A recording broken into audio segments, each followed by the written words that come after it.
নদীর ধারে ছোট্ট এক গ্রাম সোনামুখী।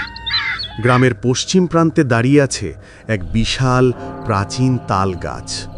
গাছটার চারপাশে নাকি রাতে অদ্ভুত আওয়াজ শোনা যায়, মেয়ের হাসির মতো, আবার কান্নার মতো। সবাই বলে ওই গাছেই থাকে শাকচুন্নি, যার নাম কিরণমালা।